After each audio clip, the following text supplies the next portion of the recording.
오늘은 상반기 하나님께서 베풀어 주신 은혜를 돌아보고 기억하며 감사하는 맥주 감사 주일입니다. 이스라엘의 3대 절기가 있는데요. 첫 번째로 출애굽을 기념했던 유월절 절기가 있고, 이제 두 번째로 오늘 지키는 초실절 맥주 감사 주일이 있습니다. 이 맥주 감사 주일은 이스라엘 백성들이 앞으로 가나안 땅에 들어가서 첫 수확을 얻을 것을 기념하는 절기입니다. 그리고 세 번째는 우리가 가을에 하는 추수감사 주일인데요. 초막절이라고도 이름하는데 이스라엘 백성들이 초막에서 광야의 시절을 보냈던 그것을 기념하고 한 해 동안 베풀어 주신 은혜를 감사하는 절기로 지키고 있습니다. 그래서 오늘 우리가 상반기를 보내고 하반기를 시작하면서 맥주감사주의를 보내면서 감사하는 성도의 삶이란 제목으로 함께 은혜를 나누고자 합니다. 이 상반기 동안 하나님께서 우리를 이끌어 주셨고 여기까지 인도하신 그 은혜를 여러분이 오늘 기억하고 잊지 마시는 저와 여러분이 되시기를 소망합니다. 아멘. 첫 번째로 우리가 기억할 것은 감사는 여호와의 명령을 지키고 잊지 않는 데서 시작한다는 것입니다. 11절의 말씀을 다시 한번 읽어보겠습니다. 시작. 내가 오늘 내게 명하는 여호와의 명령과 법도와 규례를 지키지 아니하고 내 하나님 여호와를 잃어버리지 않도록 삼갈지어다. 아멘. 우리가 하나님 앞에 감사할 때 기억해야 될 것이 있는데요. 먼저 여호와의 명령을 지키는 것입니다. 여러분, 여호와의 명령을 상반기 동안 잘 지키셨습니까? 아멘. 당연히 잘 지켰다라고 고백하고 싶지만 우리가 마음속에 돌아보면 내가 여호와의 명령을 잘 지키고 살았나? 이런 생각이 들기도 합니다. 오늘 말씀에 보면 여호와의 명령과 법도와 규례를 지키지 아니하고라는 표현이 있는데요. 오늘 우리가 살아가면서 여호와의 명령, 이것을 어떻게 지킬 것인가 고민하지만 사실은 고민할 필요가 없습니다. 왜냐하면 이미 하나님께서는 말씀을 통해서 우리에게 살아갈 모든 길을 알려주셨기 때문입니다. 그래서 우리가 생각해 보면 하나님의 말씀을 가까이 하고 하나님의 말씀을 늘 묵상하면 그것이 바로 여호와의 명령을, 여호와의 법도와 규례를 지키는 가장 빠른 방법입니다. 다시 한번 질문해 볼까요? 여호와의 말씀을 늘 가까이 하고 계십니까? 아멘. 네, 첫 번째 질문보다 훨씬 대답이 많이 나왔는데요. 이렇게 우리는 여호와께서 무엇을 명령하셨나, 어떤 법도와 규례를 명령하셨나 이렇게 생각하기 전에 내가 하나님의 말씀을 가까이 하고 묵상하면 그 안에 우리가 살아갈 길, 또 우리가 어떻게 도움을 받을 것인가가 기록되어 있다는 것입니다. 오늘 우리는 먼저 맥주감사주의를 맞이하면서 누구에게 감사해야 되는지, 무엇을 통해 감사해야 되는지, 어떻게 감사해야 되는지, 그리고 어떻게 살아가야 될지를 생각해 볼 필요가 있습니다. 여러분, 맥주감사주일에 누구에게 감사해야 될까요? 여호와 하나님께. 그리고 무엇을 통해 감사해야 될까요? 예배를 통해서. 어떻게 감사해야 될까요? 기도와 찬양과 말씀으로. 그리고 어떻게 살 것인가? 그것을 만민 중에 알리며 살아가는 것입니다. 여러분 기억하시기를 바랍니다. 하나님 앞에 여호와의 명령을 지키는 것이 어렵고 멀리 있는 것이 아니라 내가 하나님을 찾고 예배하며 또 찬송과 기도로 또 그것을 받은 은혜를, 사랑을 만민들에게 전하는 것, 이것이 바로 감사하는 삶이 된다는 것입니다. 그런데 사람들은 내가 상반기 동안 많은 목적을 이루고 무언가를 성취하고 또 손에 쥐고 창고에 가득 채워야 감사할 수 있다라고 생각합니다. 그러면 여러분, 세상의 사람과 다를 것이 하나도 없잖아요. 그죠? 세상의 사람들 목적을 이루고 성취를 하고 창고에 많은 것을 쌓으면 그것이 흐뭇하고 감사할 것이라고 생각하는데 우리 그리스도인들은 무엇을 그러면 감사해야 되겠습니까?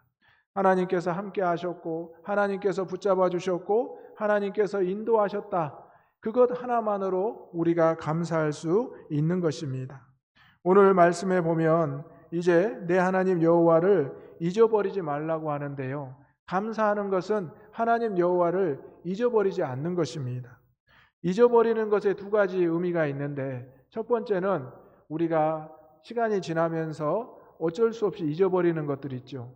여러분 혹시 태어날 때부터 지금까지 모든 것을 단 하나도 잊어버리지 않으신 분 있으십니까?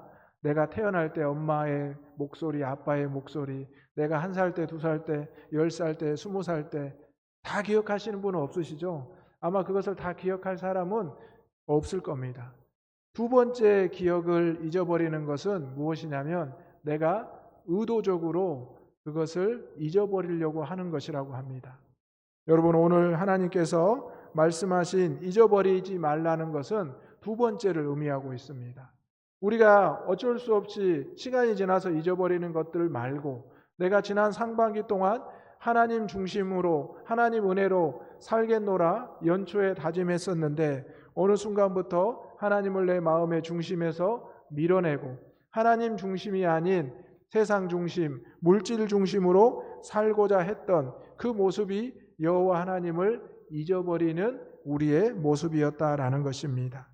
단순히 기억이 나빠서 잊어버렸던 것이 아니라 의도적으로 하나님을 멀리하고 예배를 떠난 세상의 삶을 살아갔던 상태, 이것을 하나님께서는 분명히 경고하고 이 감사주일에 다시 한번 우리에게 상기하라고 말씀하고 있는 것입니다.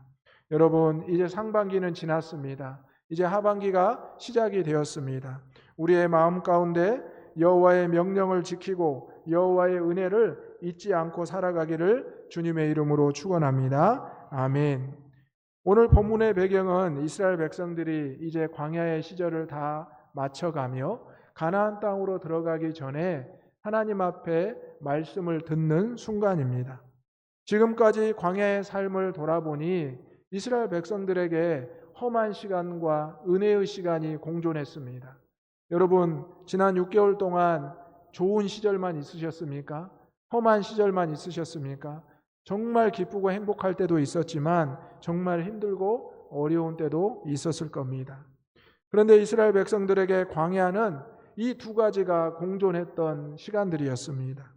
광야에서는 그런데 하나님을 쉽게 부르짖고 찾았습니다.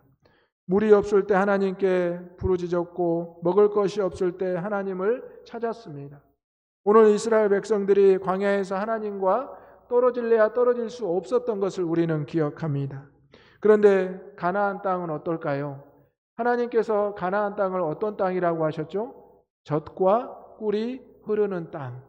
그러면 이스라엘 백성들이 가나안 땅에 들어가면 젖과 꿀이 흐르는 그 땅에서 평안하게 먹고 마시며 또 좋은 집에서 오늘 말씀에 보면 은금이 증식되고 또 좋은 집에서 살게 될 것이다. 그러면 여러분 하나님을 어떻게 찾을까요? 안 찾을까요? 아이러니하게 광야에서는 아무것도 없을 때 하나님을 매일 찾았습니다.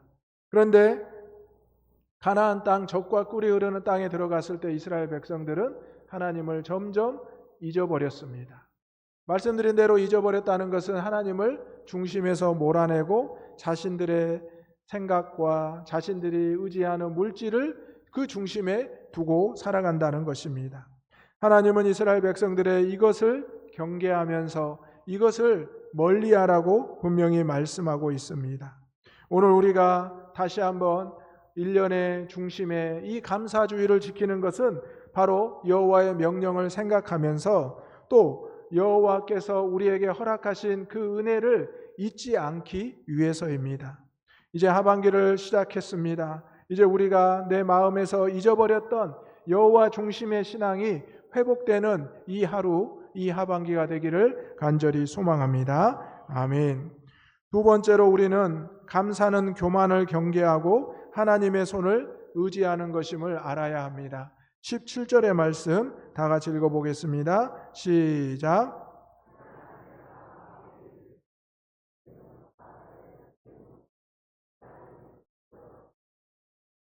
아멘. 여러분 세상에 살다 보면 교만한 사람들 만나보셨죠? 네. 그런데 혹시 누군가가 여러분에게 교만하다 말한 적 들어본 적 있으십니까? 아마 그런 말씀도 듣지 않으며 살면 좋지만 어느 순간 들을 수 있습니다. 그리고 여러분, 신앙생활, 교회 안에서 혹시 신앙에 교만한 분 보셨습니까? 아니면 누군가가 여러분에게 신앙에 교만함이 있다고 지적하신 적 들으신 적이 있습니까? 이 교만이라는 단어는 참 어렵고 두렵습니다. 그렇죠? 교만하지 않으려고 해도 어느 순간 내 모습을 돌아보면 교만한 것 같고 자만한 것 같고, 또 누군가가 보면 어떨까? 특히 하나님이 보시면 어떨까? 이런 생각을 합니다. 세상 사람들은 성공하면 교만해지기 쉽다라고 이야기합니다. 그것을 그리스도인의 용어로 들어보면 어떨까요? 응답을 자주 받으면 교만하기 쉽다. 이해가 되십니까? 우리가 응답을 받는 것은 하나님으로부터 은혜를 받는 것입니다. 그런데 우리가 응답을 계속해서 받다 보면 하나님은 내 편이야. 하나님은 무조건 내 말은 다 들어주셔. 그리고 누군가의 그 기도의 제목도 자신이 응답을 줄 수 있다라고 생각하기 시작합니다. 그리고 자신의 기도는 무조건 응답이 되고 하나님께서 거절하지 않으실 것이라 확신을 합니다. 그런데 이것이 점점 지나치게 되면 선을 넘게 되고 신앙의 교만이 되게 됩니다. 지금 이스라엘 유대 백성들이 그런 모습으로 살아갑니다. 하나님께서 이스라엘 백성들을 택하신 건 맞지만 그들을 은혜의 통로로, 회개의 통로로 사용하시고자 했습니다. 그들만 구원하고자 한 것이 아니라 모든 이방 백성들을 구원하는 도구로 삼고자 했습니다. 하지만 그들은 하나님의 은혜를 입었지만 예수 그리스도를 메시아로 영접하지 않고 지금도 유대인들이 구약의 율법만을 자기들이 지키며 살아가고 있는 것입니다. 오늘 우리는 우리의 세상 속에서의 교만도 경계하겠지만 교회 안에서 신앙의 교만도 경계해야 합니다. 나만, 우리 가정만, 내 사업만, 내 직장만, 내 삶의 터전만 하나님께서 응답해 주실 거야. 다른 성도들 누구보다도 우선순위로 나만 하나님이 하실 거야.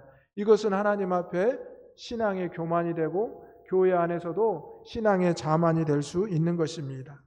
하나님은 분명히 말씀하셨습니다. 주시기도 하시지만 취하시기도 하신다고. 그런데 우리는 주시는 것만 응답이라고 생각합니다. 하나님이 거두어 가시는 것, 취하시는 것도 당연한 응답인데 우리는 그것을 응답이라 생각하지 않습니다. 사랑하는 대장의 가족 여러분, 지난 6개월을 돌아보면 하나님께서는 주시기도 하셨지만 거두어 가시기도 하셨습니다. 이러한 모든 것이 우리의 하나님을 향한 기도였고 응답이었음을 고백해야 합니다. 오늘 이스라엘 백성들이 광야에 살 때 많은 응답을 받았습니다. 그리고 가나안 땅에 들어가도 응답을 받게 됩니다. 하지만 그것은 주시는 것도 있었지만 취하시는 것도 있으실 것이라는 분명한 말씀이었습니다. 오늘 또 특별히 본문에서 계속 반복되는 단어는 재물이라는 단어입니다. 여러분 상반기 동안 재물을 많이 증식하셨습니까? 오늘 말씀에 보면 13절에 또 내 소와 양이 번성하며 내 은금이 증식되며 내 소유가 다 풍부하게 될 때라고 말합니다. 모든 사람들이 재물이 증식되는 것을 원합니다. 집이 늘어나고 재산이 늘어나고 또 모든 수확이 늘어나는 것을 원합니다. 그런데 하나님께서는 이 가운데 분명히 말씀합니다. 이 모든 것이 번성하고 증식되고 늘어날 때 내가 스스로 하였다 말할까 염려하노라. 여러분 우리에게 모든 것을 주시고 모든 것을 거두어 가시는 분도 하나님이심을 기억하시기를 바랍니다. 아멘. 이러한 이유 때문에 하나님께서는 오늘 맥추감사주일 그리고 하반기의 추수감사주일을 하나님께 영광을 돌리라는 것입니다.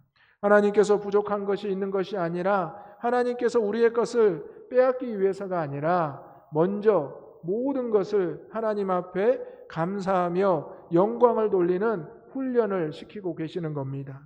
광야에서 이스라엘 백성들에게 하나님께서 많은 것을 허락하셨지만 그들은 많은 어려움을 호소했습니다. 그것은 바로 그들을 신앙의 훈련으로 연단하기 위함이었습니다. 가나안의 땅에 들어가서도 마찬가지였습니다. 오늘을 살아가는 저와 여러분도 마찬가지입니다. 우리가 하나님 안에서 성공했을 때 그것을 하나님께 영광 돌리고, 때로는 실패했을 때 그것을 또 하나님 앞에 기도할 수 있어야 된다는 것입니다. 당연하게 여기지 말고, 내가 했던 것으로 여기지 말고, 그 교만함에서 벗어나서 하나님 앞에서 신앙의 겸손함으로, 정직함으로 살아가는 우리 대장의 모든 가족들 될 수 있기를 소망합니다. 아멘. 마지막으로 우리는 하나님 앞에 감사함으로 하나님을 기억하며 그 언약 안에서 살아가야 합니다. 18절의 말씀 다 같이 읽어보겠습니다. 시작. 내 하나님 여호와를 기억하라. 그가 내게 재물 얻을 능력을 주셨음이라. 이같이 하심은 내 조상들에게 맹세하신 언약을 오늘과 같이 이루려 하심이니라. 아멘. 우리는 아브라함을 향한 하나님의 언약, 또 이삭을 향한 하나님의 언약, 야곱을 향한 하나님의 언약을 기억합니다. 그 언약은 오늘 저와 여러분에게도 언제나 동일하게 하나님 안에서 이루어지고 있음을 믿으시기를 바랍니다. 아멘. 그런데 우리는 하나님의 언약을 때로는 재물과 건강, 그리고 우리가 생각하는 것에 한정할 때가 있습니다. 하지만 그렇지 않습니다. 하나님의 언약은 우리를 구원하는 데 있습니다. 여러분, 우리를 향한 하나님의 언약, 우리를 구원하시는 그 은혜를 언약으로 기억하시기를 소망합니다. 그래서 예수 그리스도가 이 땅에 오셨고, 예수 그리스도가 우리에게 그 생명을 내어주심으로 우리에게 영생을 구원의 자녀로 살아갈 수 있게 하셨습니다. 오늘 하나님께서는 여호와 하나님을 기억하라고 말씀합니다. 그러면서 그 언약을 이루어 가실 것이다, 또 하나님께서 함께 하실 것이다 말씀하고 있습니다. 오늘 우리는 이 감사주일을 맞이하며 하나님을 기억하면서 하나님이 주신 그 언약 안에서 살고자 노력해야 한다는 것입니다. 여러분, 우리가 재물을 얻고자, 건강을 얻고자 노력하는 것이 아니라 하나님이 주신 그 언약 안에 살고자 노력하는 것이 감사하는 성도의 삶이라는 것입니다. 물론 하나님께서는 때에 따라 우리에게 필요한 것을 주실 것입니다. 때로는 넘치게 주실 겁니다. 우리에게 주시는 것이 부족하고 넘칠 때에도 우리는 동일하게 하나님 앞에 영광을 돌리고 특별히 이웃들을 돌아볼 수 있어야 합니다. 사랑하는 대자의 가족 여러분, 오늘 우리는 맥주 감사주일을 맞이하며 하나님을 잊지 않고 기억하고자 합니다. 그리고 하나님께서 주신 그 언약 안에서 벗어나지 않고 살아가고자 합니다. 이것은 바로 하나님 중심의 삶으로 살라는 하나님의 말씀을 지키는 것입니다. 맥주감사주일은 단순히 한 해의 절반을 돌아보고 주신 것에 감사함으로 끝내는 것이 아닙니다. 앞으로 하나님을 잊지 않고 기억하며 하나님 중심으로 살아가겠노라 다짐하는 신앙 고백이며 신앙의 결단이 되고 있습니다. 오늘 하나님께서는 그렇지 않을 경우에는 멸망이라는 단어를 사용하고 있습니다. 여러분, 하나님 앞에서 멸망이라는 단어가 얼마나 무섭고 두렵습니까? 오늘 우리는 이 멸망이라는 단어를 듣기 전에 하나님 앞에 감사하고 하나님을 기억하고 하나님 중심으로 살아가는 저와 여러분이 되시기를 주님의 이름으로 축원합니다. 아멘. 기도하겠습니다. 거룩하시고 내려오신 아버지 하나님, 상반기 동안 저희들을 지켜주시고 인도하셨습니다. 우리가 하나님 은혜 안에 하나님의 은혜 가운데 살아갔음을 고백합니다. 이제 하반기를 시작하면서 하나님 중심으로 하나님을 잊지 않고 살아가게 하여 주옵소서. 그리하여 하나님 언약 안에서 매일 응답받으며 살게 하여 주옵소서. 예수님의 이름으로 기도하옵나이다. 아멘.